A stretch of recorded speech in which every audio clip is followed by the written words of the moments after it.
IPL play অফের আগে বড় সমস্যায় পড়ল কেকেআর। সমাধান পাওয়া খুব কঠিন। 2রা জুন থেকে ঘোষণা শুরু হয়ে গিয়েছে আইসিসি টি-20 বিশ্বকাপ 2024-এর। আর এই বিশ্বকাপের দল ঘোষণাতেই বড় ধাক্কা খেতে হয়েছে আইপিএল দল কলকাতা নাইট রাইডার্সকে। একে একে প্রতিটি দেশ ঘোষণা করে দিয়েছে টি-20 বিশ্বকাপের স্কোয়াড। আর এই বিশ্বকাপের দল ঘোষণাতেই বড় ধাক্কা খেতে হয়েছে আইপিএল দল কলকাতা নাইট রাইডার্সকে।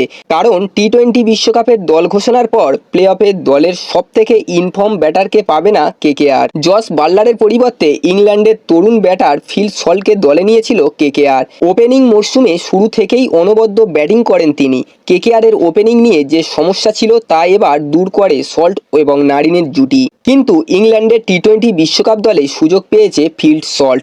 চলতি আইপিএলে 9টি ম্যাচ খেলে 392 রান করেছেন সল্ট। 49 গড় রান রয়েছে তার ও 180.64 স্ট্রাইক রেটে রান করেছেন তিনি। 4টি অর্ধশত রান করেছেন সল্ট। আইপিএলে দুর্দান্ত ফর্ম তাকে দেশের টি-20 বিশ্বকাপ দলে সুযোগ পেতে সাহায্য করেছে। ফলে প্লে অফে কেকেআর পৌঁছালেও ফিল সল্টকে পাবে না তারা। তার পরিবর্তে নতুন ওপেনারকে খেলাতে হবে কেকেআরকে। সেক্ষেত্রে সুনীল নারিনের সঙ্গে ওপেন করতে দেখা যেতে পারে রহমান উল্লাহ গুরবাজকে। প্লে অফের আগে সেট ওপেনিং জুটি ভেঙে যাওয়া বড় ধাক্কা, সেটা মানতেই হবে। বন্ধুরা, কেকেআরের এত বড় পরিবর্তন নিয়ে কেকেআর কি ফাইনালে পৌঁছাতে পারবে? আপনাদের মতামত অবশ্যই কমেন্ট বক্সে জানাবেন। ভিডিওটি ভালো লাগলে একটা লাইক করে দেবেন এবং এই ধরনের ক্রিকেটিং নিউজ প্রতিদিন পাওয়ার জন্য চ্যানেলটিকে অবশ্যই সাবস্ক্রাইব করে দেবেন।